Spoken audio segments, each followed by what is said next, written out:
Hello student, I hope you must have gone through the previous session in which we have discussed about the various abiotic factors that can affect a living organism which are residing in that place. तो हमने उन 4 important abiotic factors को बहुत detail में study किया है, and we have also discussed about the what are the major consequences अगर उन फैक्टर्स में चेंज आता है. तो अब हम इस टॉपिक में कंटिन्यू करेंगे कि किस तरह से जो लिविंग ऑर्गेनिज्म है इन अबायोटिक फैक्टर्स को रिस्पॉन्ड करते हैं. क्लियर. हमने मैमल्स के बारे में पढ़ा है कि जो मैमल्स है वो अर्थ में ऑलमोस्ट हर जगह प्रेजेंट है, चाहे वो मॉडरेट सिचुएशन हो या फिर एडवर्स एक्सट्रीम सिचुएशंस हो, लाइक डेजर्ट हो या पोलर एरियाज हो. तो सबसे इम्पोर्टेंट रीजन आता है कि ये जो सक्सेस ऑफ मैमल है ना, उसके पीछे का जो रीजन है, the most important reason that helps a mammal to adjust into extreme environmental situation. तो आपके पास में जो पॉइंट आता है that is due to homeostasis. Clear. It is a tendency of an organism to maintain a relatively constant internal environment which is known as homeostasis, which we have studied in this line. कि एक constant internal environment maintain करने की जो tendency है that is considered as homeostasis. And this homeostasis की जो हम आज बात कर रहे हैं, तो हम देखते हैं कि ये सबसे लास्ट जो क्लास है फाइलम कॉर्डेट्स की, उसके अंदर आपको देखने को मिलता है, इन द सेंस कि ये जो टेंडेंसी डेवलप हुई है ये इवोल्यूशनरी डेवलपमेंट है, जिसको डेवलप करने के लिए बहुत सालों का समय लगा है ना. Millions of years is required. Clear. To develop this habit to maintain a constant internal environment. So we can say this is the result of evolution of millions years, जिसके अंदर organism जो है वो homeostasis adapt कर चुके हैं. Clear. अब homeostasis की जब हम बात करते हैं तो बहुत सारे पॉइंट्स पे हम होम्योस्टेसिस की बात करते हैं कि हमारे बॉडी के अंदर ग्लूकोज का लेवल ऑलमोस्ट मेंटेन रहता है. जैसे हमने यहाँ पर साइड में एक्सप्लेन करने को बताया कि किस तरह से होम्योस्टेसिस के अंदर कि ग्लूकोज का लेवल जो है वो 0.1% रहता है. तो सपोज अगर आपके बॉडी में ग्लूकोज का लेवल इंक्रीज हो जाता है तो आपके बॉडी में क्या इफेक्ट आता है कि इनिशियल आपकी बॉडी जो है वो इंसुलिन हार्मोन रिलीज करती है पैंक्रियास की बीटा सेल से, and then due to the presence of this insulin hormone then body के अंदर जो ग्लूकोज है extra it converts into glycogen in liver, and liver finally फिर उस ग्लाइकोजन को स्टोर करता है और some part of glycogen is stored by the muscles, and then ultimately glucose का लेवल वापस कहाँ पहुंच जाता है, उसी लेवल पे जो बॉडी की होम्योस्टेसिस मेंटेन करता है. तो सिमिलर वे हमने एक दूसरा वे देखा है कि सपोज की ब्लड ग्लूकोज लेवल डिक्रीज हो जाता है तो वी हैव स्टडीड कि ग्लूकागॉन हार्मोन रिलीज होगा अल्फा सेल्स ऑफ पैंक्रियास से, एंड देन अल्टीमेटली ये ग्लाइकोजन को ब्रेक डाउन करेगा और दूसरी सोर्स से भी ग्लूकोज का फॉर्मेशन करेगा, और इस तरह से ग्लूकोज का लेवल वापस अपने नॉर्मल बैलेंसिंग मोड में आ जाएगा. तो this mechanism is considered as homeostasis. Clear. So very important phenomena. तो when we talk about the homeostasis, तो दो सबसे important factors को हम यहाँ consider करते हैं कि जो body में homeostasis means body के अंदर एक optimum temperature को maintain करना. Clear. ऑप्टिमम टेम्परेचर को मेंटेन करना है. जैसे हमने कहा कि हमारा एक टेम्परेचर जो है वो फिक्स है कि हम 37 डिग्री सेल्सियस का टेम्परेचर हम कंसीडर करते हैं एक आइडियल टेम्परेचर है. अगर उससे बढ़ जाता है तब हम कहते हैं कि बॉडी में फीवर हो गया है. क्लियर. अब वो उसमें भी हम ये कंसीडर करते हैं कि बॉडी जो फीवर में आई है तो इन रिस्पॉन्स टू कुछ एंटीजन आई होगी या फिर बॉडी के अंदर कुछ इम्बैलेंस डेवलप हुआ है जिसकी वजह से ये होम्योस्टैसिस मेंटेन नहीं हुआ है. और जैसे होम्योस्टैसिस मेंटेन नहीं होता है यानी आपके बॉडी के अंदर एक अनस्टेबल सिचुएशन डेवलप होती है. तो हम ये तो फर्स्ट रिगार्ड में पढ़ते हैं that is in terms of optimal temperature, and second we consider as osmolarity. Clear. Osmotic concentration की हम बात करते हैं बॉडी फ्लूइड के कि कोई भी मिनरल्स या फिर सॉल्ट्स का लेवल है वो बियॉन्ड कैटेगरी ना तो बढ़े और ना ही कम हो, उसका ऑप्टिमम टेम्परेचर जो लेवल है वो बॉडी में मेंटेन रहे. क्लियर. तो ये होम्योस्टैसिस की हमने जो बात की कि होम्योस्टैसिस जो है वो जनरली जो है हमने देखा कि जो वार्म ब्लडेड एनिमल्स हैं वो लोग तो रेगुलेट कर सकते हैं, लेकिन जो कोल्ड ब्लडेड एनिमल्स है वो अपने बॉडी के अंदर होम्योस्टैसिस मेंटेन नहीं कर पाते. तो किस तरह से ऑर्गेनिजम्स अपने अबायोटिक फैक्टर को रिस्पॉन्स करते हैं उसी टॉपिक को हम आज यहाँ पर कंप्लीट करने वाले हैं. तो फर्स्ट वी आर टेकिंग ये ग्राफिकल रिप्रेजेंटेशन है कि किस तरह से ऑर्गेनिजम्स जो हैं वो रिस्पॉन्स करते हैं अपने अबायोटिक फैक्टर्स को। यहाँ पर हमने जो एक्स और वाई एक्सिस के ऊपर दो कंडीशंस लिए हैं, एक एक्सटर्नल लेवल की हमने बात की है। यहाँ पर आप किसी भी फैक्टर को इमेजिन कर सकते हैं जिसके रिगार्ड में ये ग्राफिकल रिप्रेजेंटेशन बना हुआ है। हम जनरली इसको इन टर्म्स ऑफ टेम्परेचर ही कंसिडर करते हैं। And the second one Y axis के ऊपर दिया हुआ इंटरनल लेवल। फॉर एग्जाम्पल यहाँ पर आपको तीन कैटेगरी दिखाई दे रही है, उसमें द कैटेगरी नंबर 1 जो एक स्ट्रेट ब्लू एक ब्लू लाइन है यहाँ पर, this blue line is known as conformers. ठीक है, कन्फर्मर्स इसको अभी हम देख लेते हैं। जब हम कन्फर्मर्स की बात करते हैं तो हमारे पॉइंट दिमाग में क्या आता है कि जो कन्फर्मर्स हैं, देखिए जैसे ही एक्सटर्नल टेम्परेचर चेंज हुआ साथ साथ में इंटरनल टेम्परेचर भी चेंज हो गया। सेम लाइक वापस जैसे हम आगे और कॉरेस्पॉन्डिंग चेंज आ रहा है, जैसा जैसा चेंज एक्सटर्नल एनवायरनमेंट में आ रहा है कन्फर्मर्स की बॉडी में इंटरनल भी सेम चेंज ऑब्जर्व हो रहा है, यानी ये होम्योस्टैसिस मेंटेन नहीं कर पा रहे। तो हमने आगे भी कन्फर्मर्स की बात पढ़ी थी, हमने ऑस्मो कन्फर्मर टर्म यूज किया था when we talking about the stenohaline. ठीक है, तो ऑस्मो कन्फर्मर्स क्या होते हैं कि जब एक्सटर्नल एनवायरनमेंट में चेंज आएगा there is change in internal environment too. Clear, ये आपको ध्यान रखना है। तो हमने जैसे वापस एक और ले कि यहाँ पर अगर टेम्परेचर फिर से इंक्रीज हुआ तो see the internal temperature will also increase, so they are known as conformers. Clear, those who changes their internal temperature or internal environment in response to the external change in external environment। Clear हुआ point.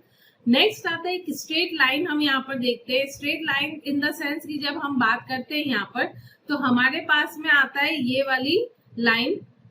ठीक है, एक straight line है, यानी temperature बाहर का कितना भी चेंज हो रहा है अंदर का टेम्परेचर में कोई चेंज नहीं आ रहा है, that is always remain at a constant point.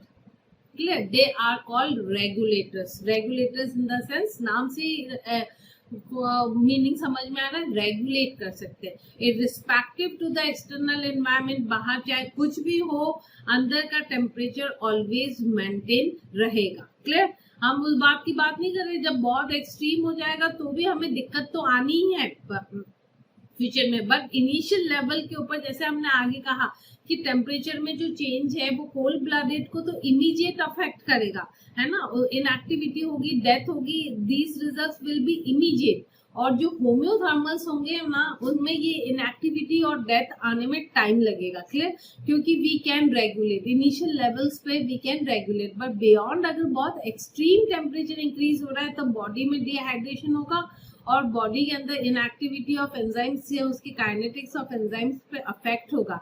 हम एक मॉडरेट में जो चेंज है ना उसकी बात कर रहे हैं। क्लियर, तो जो रेगुलेटर्स है they can regulate their internal constant environment irrespective to the external environment. Clear हो गया ये पॉइंट। तो आपको सबसे फर्स्ट रेगुलेटर समझ में आ गया, जो चेंज नहीं करते, एक कांस्टेंट टेम्परेचर मेंटेन करके रखते हैं। कन्फर्मर्स जो कांस्टेंट टेम्परेचर मेंटेन नहीं करते हैं और कंटिन्यूअस एक्सटर्नल एनवायरनमेंट के अकॉर्डिंग चेंज करते रहते हैं। फिर आता है आपके पास में पार्शियल रेगुलेटर्स। इस पार्शियल रेगुलेटर्स को जब हम अंदर देखते हैं तो आप देखेंगे, देखिए इनिशियल जो पार्शियल रेगुलेटर्स हैं उनको जब आप देखते हैं ना तो इनिशियल तो वो क्या है, कन्फर्मर्स हैं। चेंज हो रहा है, बाहर का एनवायरनमेंट चेंज हुआ तो अंदर का भी चेंज हुआ। आपको आ रहा है समझ के अंदर? क्लियर, आप जब यहाँ पर ये देखते हैं तो जो पार्शियल रेगुलेटर्स है इन द सेंस कि वो पार्शियली रेगुलेट कर रहे हैं अपने आप को। ठीक है ना, पार्शियली रेगुलेट करने का मतलब क्या हो गया कि उनका जो पॉइंट है कि इनिशियल लेवल पे दे आर, जब हम यहाँ पर बात कर रहे हैं पार्शियल रेगुलेटर्स को हम देखते हैं, देखिए इनिशियल जब आप उसको देखते हैं ना तो कन्फर्मर्स हैं क्योंकि बाहर का चेंज हो रहा है and with respect to that उनके अंदर का एनवायरनमेंट भी चेंज होता जा रहा है। But up to a certain limit, एक लिमिट पे आने के बाद में जब टेम्परेचर बहुत ज्यादा चेंज हो रहा है तब वो क्या करेंगे, अंदर अपने टेम्परेचर को रेगुलेट करना स्टार्ट कर देंगे, यानी वो फिक्स एक पॉइंट के ऊपर स्टॉप हो जाएंगे। फिर वो फर्दर चेंज नहीं करेंगे। यानी एक लिमिट के बाद, एक सर्टेन लिमिट के बाद they are regulators, but before that limit they are conformers. यानी हम पॉइंट यहाँ पर ये कंसीडर करेंगे, they are initially they bring change in their internal environment, but after a certain point they become regulate। Clear, आगे पढ़ेंगे। तो जो पार्शियल रेगुलेटर्स है, दोनों वर्ड जहां भी रेगुलेटर वर्ड यूज हुआ है ना, दे आर होम्योथर्मिक। तो regulators are also homeothermal and partial regulators are also homeothermal, means they are warm blooded, but size इनका बहुत छोटा है, इसलिए ये पार्शियल रेगुलेटर्स। इसको भी हम आगे अभी स्टडी कर लेते हैं। आपको ये ग्राफ समझ में आ गया? इस ग्राफ में आपको 3 पॉइंट्स कंसीडर करने, एकदम स्ट्रेट लाइन जो चल रही है दैट इज रेगुलेटर्स। क्लियर, और जो एकदम स्लांटिंग लाइन आ रही है जिसमें चेंज होता जा रहा है इंटरनल एक्सटर्नल के साथ में, दैट इज कॉल्ड कन्फर्मर्स। और इनिशियल जिसमें चेंज आ रहा है और then after a fix point they becomes regulators, तो वो कहलाते हैं पार्शियल रेगुलेटर्स। क्लियर, हम इनको डिटेल में ले लेते हैं, क्योंकि हमने कहा है कि 4 मोड है जिसकी हेल्प से जो ऑर्गेनिजम्स है ना अपने अबायोटिक एनवायरनमेंट को रिस्पॉन्ड करते हैं। तो सबसे फर्स्ट है बाय रेगुलेटिंग। क्लियर, हम उसको पॉइंट करते हैं क्योंकि अभी हमने पढ़ा कि होम्योस्टैसिस मेंटेन की जाती है ना, एक कांस्टेंट इंटरनल एनवायरनमेंट मेंटेन किया जाता है, रेगुलेट किया जाता है। इसको हम 2 रिगार्ड में कंसीडर करते हैं, यानी कांस्टेंट बॉडी टेम्परेचर की बात करें तो we tell it thermoregulation maintain करते हैं। अगर हम उसको osmotic concentration of body fluid की बात करें तो then it is considered as osmoregulation की बात करते हैं। तो यानी ये ऑर्गेनिजम्स थर्मो रेगुलेशन भी कर पाते हैं as well as they also perform osmoregulation also. Clear, जैसे हमने कहा कि होम्योस्टैसिस जो है वो generally this a characteristic of all birds and mammals, but few of lower vertebrates and invertebrates are also regulators, but they are not homeostasis. Clear, ये बात ध्यान रखना, वो रेगुलेट कर पाते हैं but they do not have the capacity to regulate their internal constant environment. मतलब homeostasis नहीं है उनके पास, but somehow due to the external temperature वो डाइपोज कर लेते हैं या फिर माइग्रेट कर जाते हैं और इस तरह से अपने आप को रेगुलेट कर पाते हैं। बट होम्योस्टैसिस की टेंडेंसी वार्म ब्लडेड एनिमल्स के पास में ही है, that is birds and mammals. Clear, अब यहाँ से वही पॉइंट है जो अभी हमने बहुत स्टार्टिंग में लिया था, and that is a very important point of NCERT कि जो सक्सेस ऑफ मैमल है, क्लियर, जिसको हमने कंसीडर किया है कि जो बायोलॉजिस्ट हैं, इवोल्यूशनरी बायोलॉजिस्ट, उनका जो सबसे मेन इम्पोर्टेंट जो वो रीजन प्रोवाइड करते हैं behind the success of mammals and due to which the mammals can survive in the very extreme hard situation में भी वो जो एडजस्ट कर पाते हैं, अपने बॉडी के टेम्परेचर को रेगुलेट कर सकते हैं, अपने बॉडी के ऑस्मोटिक कॉन्सेंट्रेशन को लेवल कर सकते हैं, तो वो हम उनको बोलते हैं the reason behind this is only and only that is called thermoregulators, because they can manage the level of internal जो temperature है उसको वो maintain कर पाते, whether they are in the polar area that is called Antarctica की हम बात करें, और whether they are in the Sahara desert जहाँ पर temperature can range above 50 degree Celsius, और Antarctica जहाँ पर temperature can be reach -30 और above -30 के भी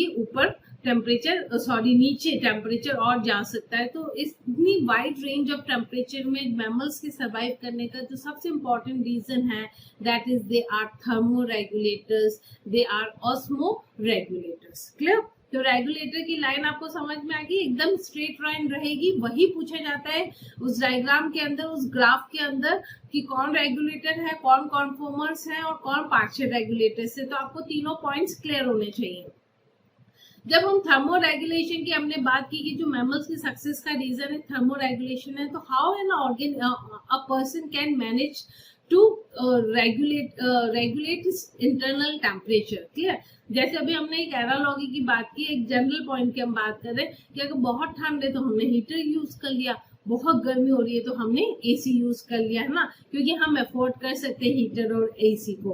क्लियर, तो पॉइंट आया है यहाँ पर, उसी को हम आगे पॉइंट भी कंसीडर करेंगे कि क्यों जो सब ऑर्गेनिज्म होम्योस्टैसिस डेवलप नहीं कर पाए, उसका भी एक बहुत इंपॉर्टेंट रीजन है। क्योंकि हम क्या बात कर रहे हैं कि होम्योस्टैसिस बहुत अच्छी है सिचुएशन है जो एडवर्स सिचुएशन में भी सर्वाइव करने में हेल्प करती है, तो फिर क्यों सब ऑर्गेनिजम्स ने होम्योस्टेसिस अपने इवोल्यूशन के अंदर इस कैरेक्टर को क्यों नहीं डेवलप किया है? बाकी जब दूसरे ऑर्गेनिजम्स ने डेवलप किया है तो देयर आर सम ऑर्गेनिज्म जिन्होंने ये अभी तक डेवलप नहीं किया। मेजोरिटी ऑफ ऑर्गेनिजम्स के पास होम्योस्टेसिस नहीं है। तो what's the reason that we are going to study?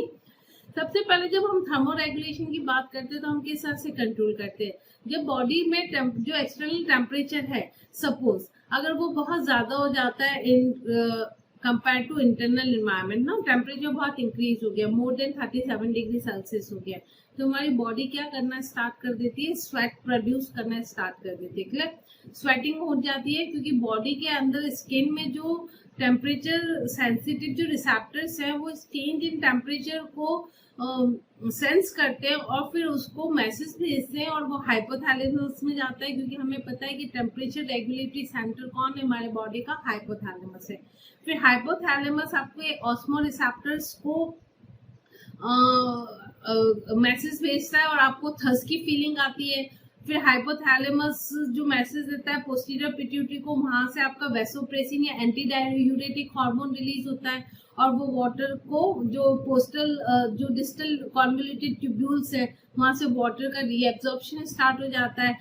Thirst होती है, थर्स्ट फीलिंग डेवलप होती है तो आप पानी पीना स्टार्ट कर देते हो और यूरिन के फॉर्म में भी आपका वाटर जो है वो बाहर रिलीज होना बंद हो जाता है, कॉन्सेंट्रेटेड यूरिन बनता है और स्वेटिंग प्रोड्यूस होती है, स्वेट ग्लैंड एक्साइटेड हो जाती है और स्वेट बनाना शुरू कर देती है।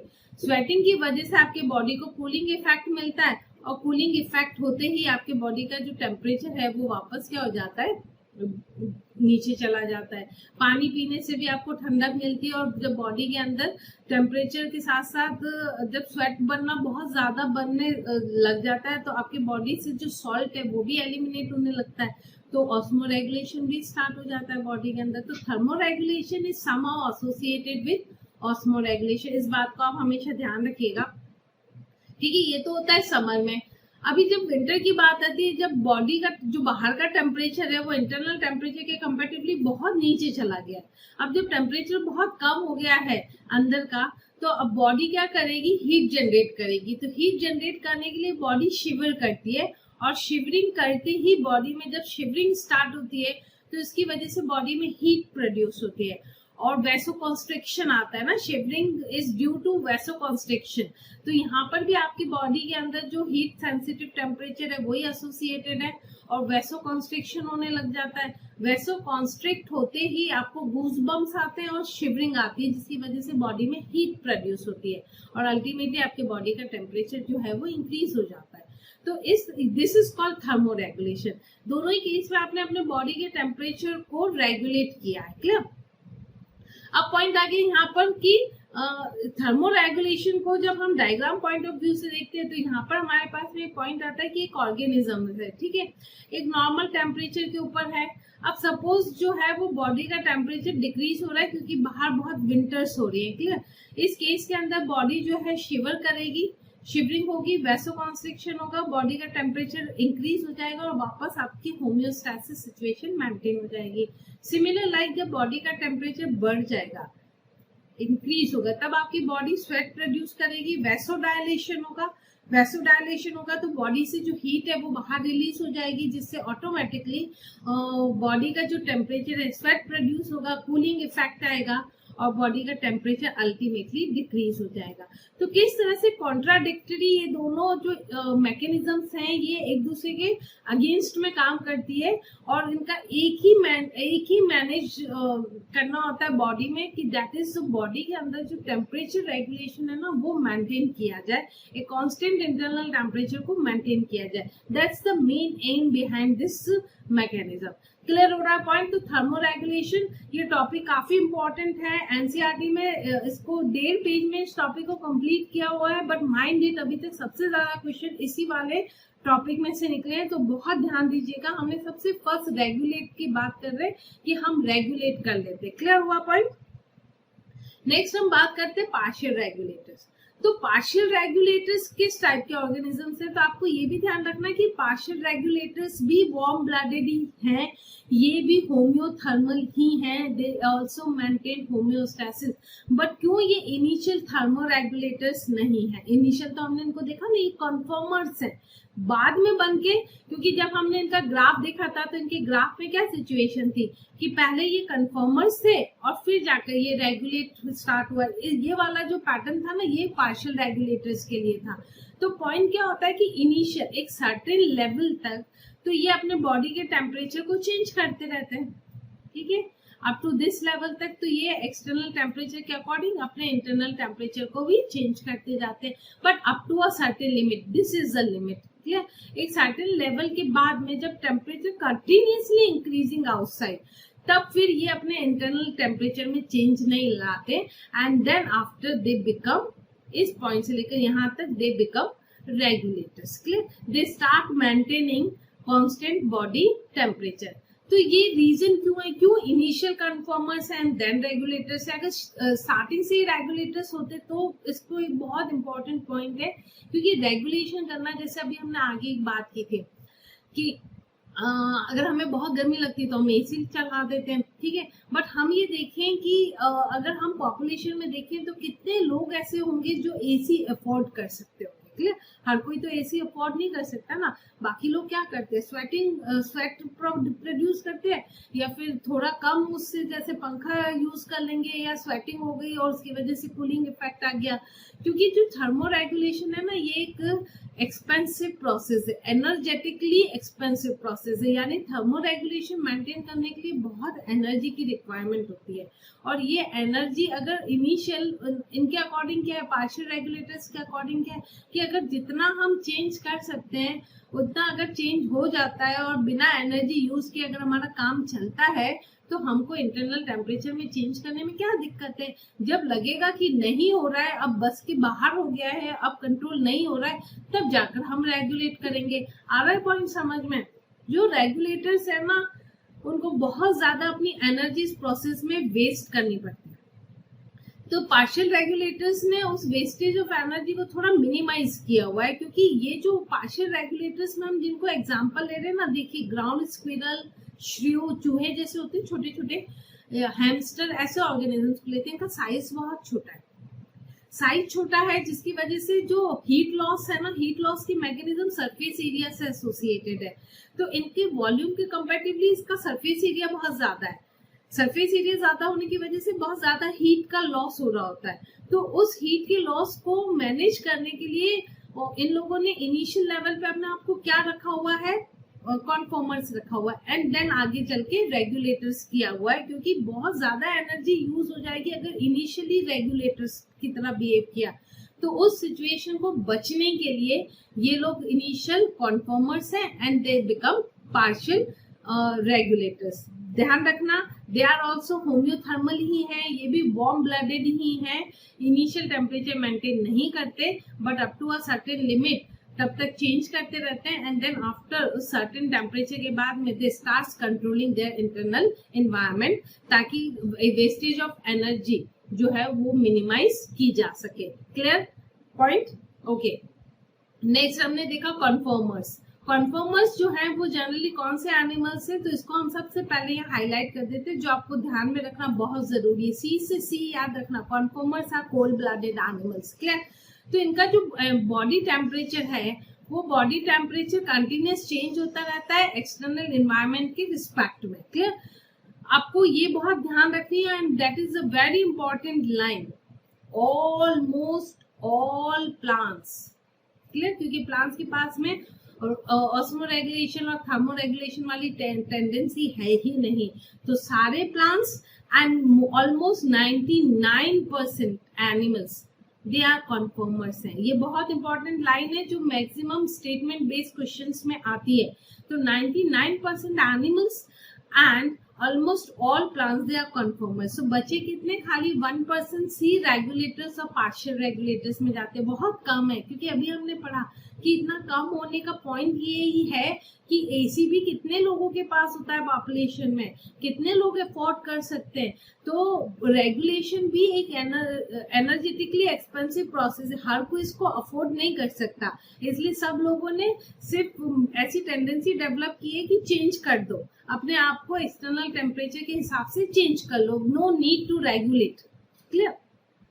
तो इनका जो बॉडी टेम्परेचर है वो कंटिन्यूस चेंज होता जाएगा जैसे जैसे एक्सटर्नल टेम्परेचर चेंज होता जाएगा। तो कॉन्फर्मर समझ में आ गया, कोल्ड ब्लडेड है, होम्योस्टेसिस मेंटेन नहीं कर पाएंगे, कंटिन्यूस बॉडी टेम्परेचर चेंज होगा with respect to external environment. Got it, clear हो गया ये पॉइंट। तीनों जो ग्राफ्स के अंदर तीनों लाइंस थी उसको हमने तीनों को कंसीडर कर लिया है। अब एक बहुत इंपॉर्टेंट क्वेश्चन आता है जो भी मैक्सिमम टाइम पूछा गया है, जिसको अभी हमने थोड़ा बहुत डिस्कस कर लिया है, बट हम इसको एक बार और ले लेते हैं कि जो पोलर एरियाज हैं, पोलर एरियाज के अंदर स्मॉल एनिमल्स नहीं मिलते हैं। आप अगर बात करेंगे, हम मैमल्स की भी बात करते हैं ना, तो वहां पर जायंट साइज मैमल्स ही मिलते हैं। Giant size mammal, polar bears ले लो, फॉक्स ले लो, ठीक है, आर्कटिक वुल्फ ले लो आप, आर्कटिक कैट्स भी मिलती हैं, ठीक है, रैबिट्स भी हैं, बट बहुत छोटे एनिमल्स नहीं मिलते। उसका सबसे बड़ा रीजन जो अभी हमने पढ़ा, बार बार पढ़ रहे हैं हम, अगेन आई एम रिपीटिंग, कि हर कोई एसी अफोर्ड नहीं कर सकता, यानी हर कोई रेगुलेशन जो अफोर्ड है वो नहीं कर सकता। हाउ? क्योंकि जो थर्मो रेगुलेशन है, यानी बॉडी के अंदर एक कांस्टेंट टेम्परेचर को मेंटेन करना, that is energetically very expensive process, specially उन ऑर्गेनिजम्स के लिए जिनका साइज बहुत छोटा है। हमने एग्जांपल लिया है लाइक हमिंग बर्ड, ठीक है। आपको क्वेश्चन ऐसे ही आता है कि हमिंग बर्ड्स जैसे साइज के एनिमल्स आपको पोलर रीजन्स में नहीं मिलते। तो रीजन क्या है? तो सबसे पहला कि क्योंकि उनके लिए ये एक्सपेंसिव प्रोसेस है इन टर्म्स ऑफ एनर्जी। क्लियर? क्योंकि जो हीट है, हीट का लॉस हो या हीट का गेन हो, ये किससे एसोसिएटेड है? सरफेस एरिया से एसोसिएटेड पॉइंट है। ये वापस एक बहुत इंपॉर्टेंट लाइन आई कि हीट लॉस या heat gain it's a matter of, it's a function of surface area.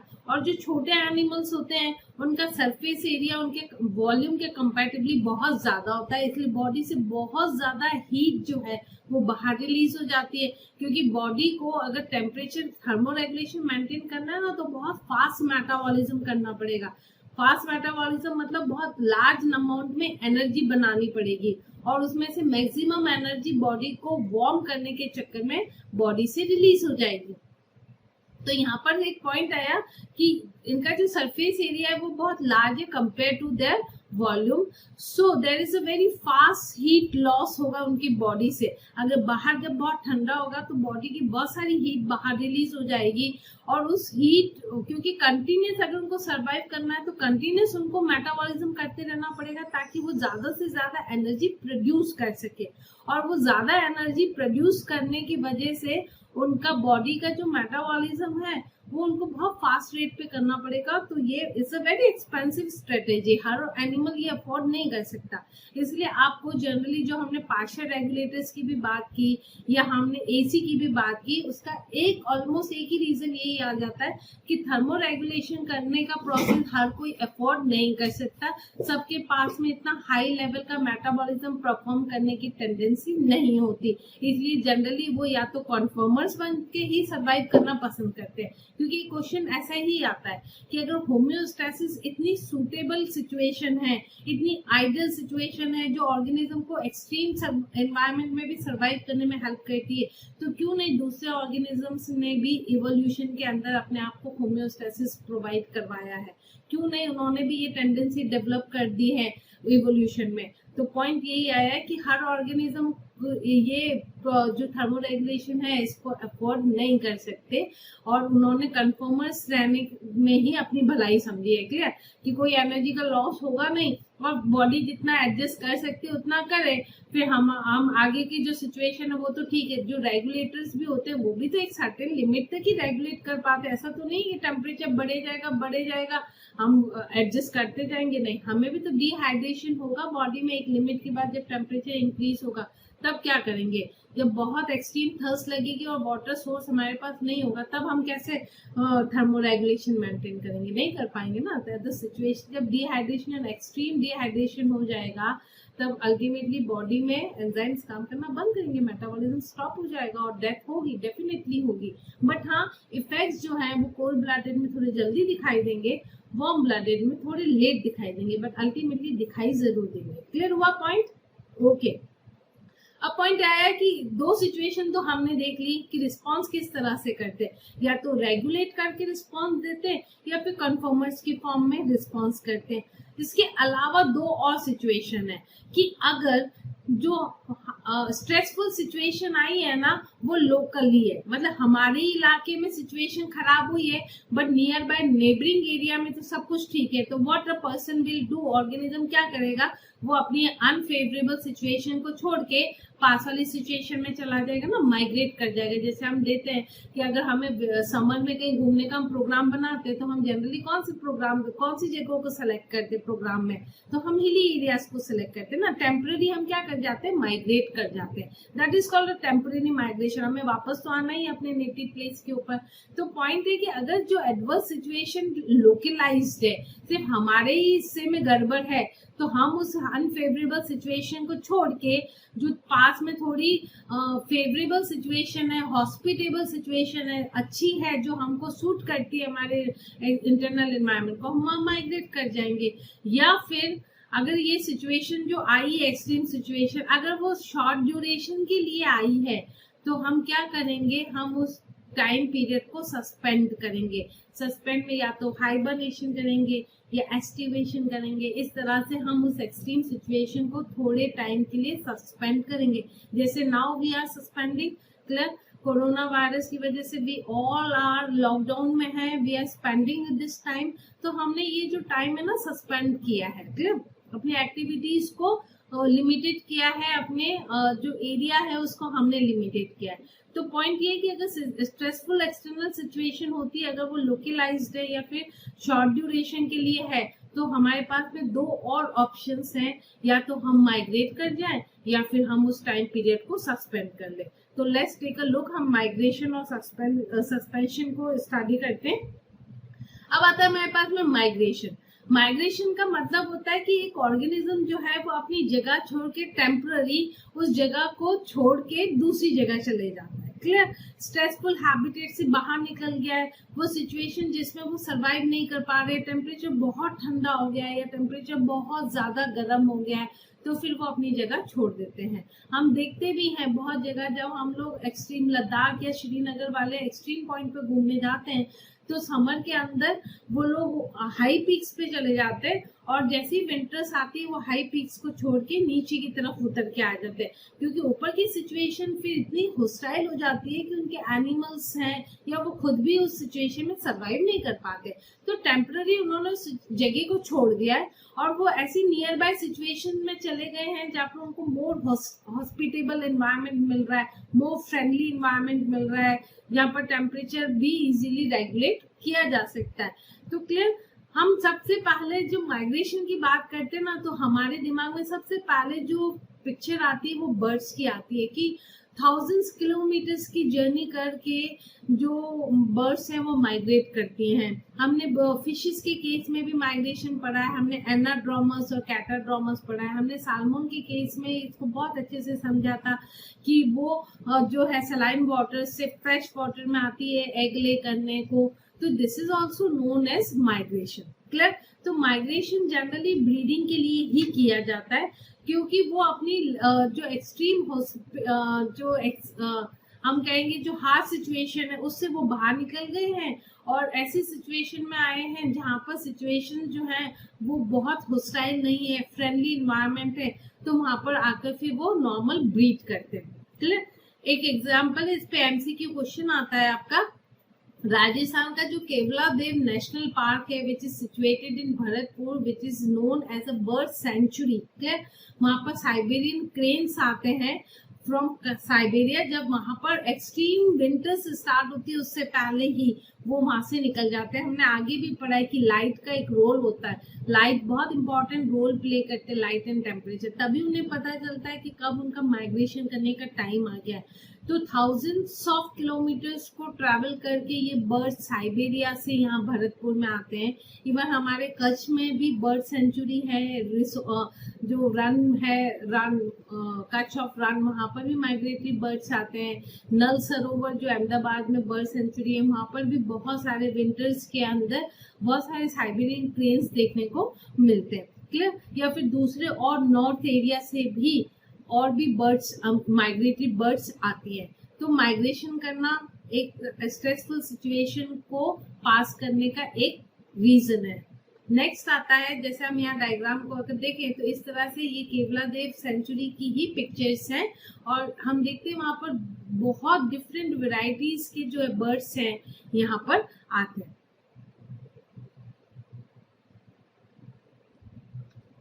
अब आता है सस्पेंड करना। सस्पेंड करने का मतलब, जैसे हमने आगे जब हमने रिप्रोडक्शन इन ऑर्गेनिज्म पढ़ा था तब हमने दो टर्म पढ़ी थी, एक क्लेमाइडोस्पोर्स की बात की थी जो फंगस में बनता है, और कुछ प्रोटिस्ट और कुछ एल्गी ना जाइगोस्पोर्स भी बनाते हैं। ये थिक वॉल्ड स्पोर्स की हम बात कर रहे हैं ना, तो बहुत सारे फंगस हैं, बैक्टीरिया है एंड द लोअर प्लांट्स जो हैं जिसमें एल्गी, प्रोटिस्टन इंक्लूड होते हैं, ये थिक वॉल्ड स्पोर्स बनाते हैं। थिक वॉल्ड स्पोर्स बनाने का सबसे बढ़िया रीजन, सबसे मेन फंक्शन इनका यही है कि ये पैरिनेशन करते हैं, यानी स्ट्रेसफुल सिचुएशन को पास करने में इनकी ये जो थिक वॉल है इनको हेल्प करती है। हमने अमीबा में एंसिस्टेशन भी पढ़ा था जब हम मल्टीपल फिजन पढ़ रहे थे, तो वो एंसिस्टेशन भी करता है। क्यों करता है? क्योंकि उसको अनफेवरेबल सिचुएशंस को पास करना है। तो अब जनरली जो ऑर्गेनिजम्स हैं, अपने स्पोर्स हैं, अपने जाइगोट्स हैं या अपनी इंडिविजुअल जो बॉडी है उसके चारों तरफ एक थिक वॉल की लेयर रिलीज कर देते हैं, और इस थिक वॉल्स की वजह से उनको जो अनफेवरेबल सिचुएशन है ना उसमें सरवाइव करने में हेल्प मिलती है। जैसे ही सिचुएशन फेवरेबल होगी ये थिक वॉल रप्चर होगी और उसमें से एक नई लाइफ स्प्राउट होगी। सिमिलर लाइक जैसे जब हम सीड्स की बात करते हैं, वेजिटेटिव प्रोपेग्यूल्स की बात करते हैं, तो ये सब सिचुएशन क्यों डेवलप हुई है? सीड्स जब प्लांट से रिलीज होते हैं तो उनके ऊपर थिक सेगमेंट होता है, जैसे कुछ सीड्स में तो बहुत थिन भी होता है, सॉफ्ट भी होता है, लेकिन जो कुछ जो सीड्स होते हैं, जैसे अगर आप चिया सीड्स देखें या फिर आप लोग जो टैमरिन का सीड देखें, उनका जो सीड कोट है, चाहे आप लोटस का सीड कोट देखें, बहुत थिक होता है। तो डोर्मेंसी पीरियड में ये एम्ब्रियो को अंदर इजीली प्रोटेक्टिव फॉर्म में रख सके, इसकी वजह से सीड कोट इतना थिक बनाए जाते हैं। क्लियर? ताकि जो स्ट्रेस वाला पीरियड है ना, वो स्ट्रेस वाले पीरियड को इजीली ओवरकम किया जा सके, और जब फेवरेबल सिचुएशन आएगी तब ये सीड जर्मिनेट होगा। प्लस वेजिटेटिव रिप्रोडक्टिव यूनिट्स में हमने देखा, राइजोम हमने पढ़ा बनाना के केस में, कि जब अनफेवरेबल सिचुएशन आती है तो जो एरियल पार्ट है वो डिस्ट्रॉय हो जाता है। हम लिली के बल्ब्स के केस में पढ़ते हैं, लिलिएसी फैमिली में भी, कि जो अपर पार्ट होता है, एरियल पार्ट, वो डिस्ट्रॉय हो जाता है, बट जो स्टेम है वो अंडरग्राउंड फॉर्म में सरवाइव करता रहता है। और जब फेवरेबल सिचुएशन आएगी फिर अंडरग्राउंड स्टेम से फिर नए स्प्राउट्स आएंगे, बनाना में राइजोम से आते हैं। तो इस तरह से स्ट्रेस वाली सिचुएशन को पास ऑन किया जाता है। तो दिस इज कॉल्ड सस्पेंशन। हम यहाँ पर एग्जाम्पल लेते हैं, हाइबरनेशन की बात करते हैं ना, क्योंकि माइग्रेशन जो है वो बर्ड्स कर सकते हैं, एनिमल्स माइग्रेट कर सकते हैं, थाउजेंड्स ऑफ किलोमीटर्स की जर्नी कर सकते हैं, नहीं, एनिमल्स नहीं कर सकते। That is more suitable to birds, इसलिए वो 1000 किलोमीटर्स को ट्रेवल कर पाते हैं, बट एनिमल्स तो माइग्रेट नहीं कर पाएंगे जो हैवी बॉडीड एनिमल्स हैं। तो वो क्या करते हैं, तो उनको स्ट्रेस वाले टाइम को अगर पास ऑन करना है, तो जैसे बेयर का एग्जाम्पल लिया जाता है, it's a very important example, they undergo hibernation. ठीक है, विंटर स्लीप्स में चले जाते हैं और विंटर स्लीप में जाने से पहले वो अच्छा खासा फूड कंज्यूम कर लेते हैं और अपनी जो मेटाबॉलिक रेट है उसको थोड़ा स्लो डाउन कर देते हैं ताकि वो इस लंबे टाइम को इस सिचुएशन में इजीली पास कर सके। ठीक है, तो हाइबरनेशन क्लियर हो गया। बियर का एग्जाम्पल लिया है हमने, बेर का। नेक्स्ट आता है aestivation, which is known as summer sleep. Clear, तो aestivation is generally shown by the snails and fishes. ये जनरली समर स्लीप कर देती है, एक्सट्रीम हाई टेम्परेचर को ये टॉलरेट नहीं कर पाते, तो ये अपने लिए एक सूटेबल प्लेस ढूंढते हैं और उस सूटेबल प्लेस के अंदर जाकर, जैसे स्नेल्स को आप देख रहे हैं यहाँ पर कि बाग के अंदर बैठे हुए हैं और अपने आप को शेल के अंदर ले जाते हैं और शेल के ऊपर एक प्रोटेक्टिव कवरिंग डाल देते हैं, जिसकी वजह से बाहर का हार्श इन्वायरमेंट इनको ज्यादा अफेक्ट नहीं कर पाता और इस तरह से ये समर रिलेटेड प्रॉब्लम को फेस कर जाते हैं, एक्सट्रीम हीट में सर्वाइव कर जाते हैं और डेसिकेशन से इजीली बच जाते हैं। तो this summer sleep helps them a lot to pass unfavourable extreme high temperature वाली सिचुएशंस। तो दिस इज कॉल्ड एस्टिवेशन। अब नेक्स्ट हमारे पास में आता है diapause and so very important, ये उसी में सस्पेंशन में ही इंक्लूड होता है। एक छोटी सी लाइन है एनसीईआरटी में, बट हम यहाँ इसको थोड़ा डिस्क्रिप्टिव मैनर में इसलिए ले रहे हैं क्योंकि ये बहुत इंपॉर्टेंट पॉइंट है। ठीक है, अब ध्यान रखना, सबसे पहले तो इसका एग्जांपल पूछा जाता है कि डायपोज फॉर्म कौन करता है। तो अकॉर्डिंग टू एनसीईआरटी जू प्लांक्टन्स, क्लियर, जो जू प्लांक्टन्स हैं वो अनफेवरेबल सिचुएशंस के अंदर लेक्स और पोन्ड्स में एक स्टेज में एंटर कर जाते हैं। That stage is known as diapause. Pause करते हैं ना हम लोग जनरली, कोई भी अगर मूवी देख रहे होते हैं या कोई भी वीडियो देख रहे होते हैं तो हम पॉज कर लेते हैं बीच में, है ना, रोक लेते हैं उस चीज को, वहीं पर रोक लिया। क्लियर, इसलिए इस बात को ध्यान रखना, सबसे नीचे इस टॉपिक में एक लाइन दी हुई है, it is different from hibernation. Clear, winters में होता है ये, विंटर्स को पास ऑन करने के लिए डायपॉज किया जाता है, बट ये हाइबरनेशन नहीं है।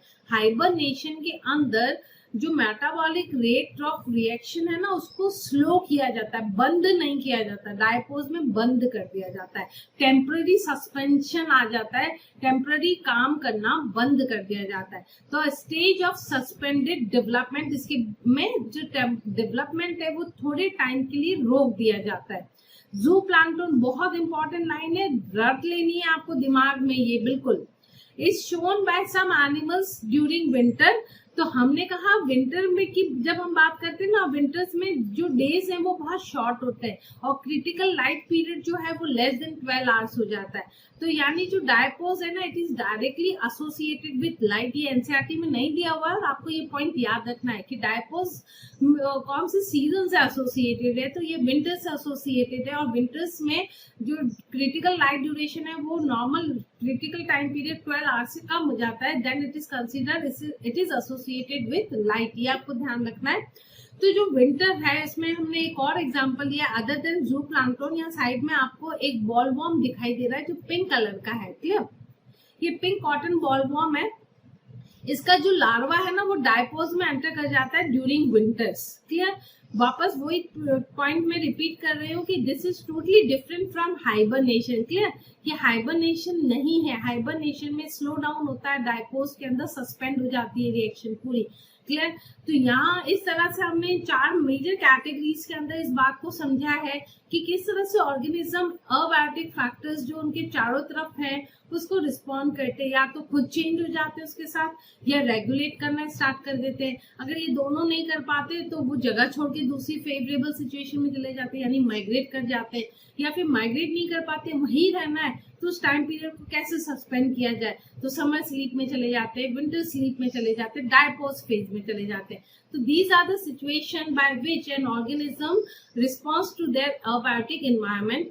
क्लियर हुआ, ये बहुत इंपॉर्टेंट टॉपिक है, इसलिए मैंने सिर्फ इसी टॉपिक को इस सेशन में इंक्लूड किया है। ये कंप्लीट करने के बाद आप इसको एनसीईआरटी में से बहुत अच्छे से रीड करेंगे, साथ साथ में नोट्स बना लेंगे और जो ग्राफिकल रिप्रेजेंटेशन दिया हुआ है इस रिस्पॉन्स का उसको आप ड्रॉ कर लेंगे और एटलीस्ट 2 से 3 बार ड्रॉ करेंगे तो ये वाला ग्राफ आपको याद हो जाएगा। इट्स अ वेरी इजी, इसमें बहुत ज्यादा कोई रॉकेट साइंस नहीं है, 3 लाइन खींचनी है, बट आपको पता होना चाहिए कि कौन रेगुलेटर है, कौन पार्शियल रेगुलेटर और कौन कॉन्फॉर्मर्स है। It's a very easy topic.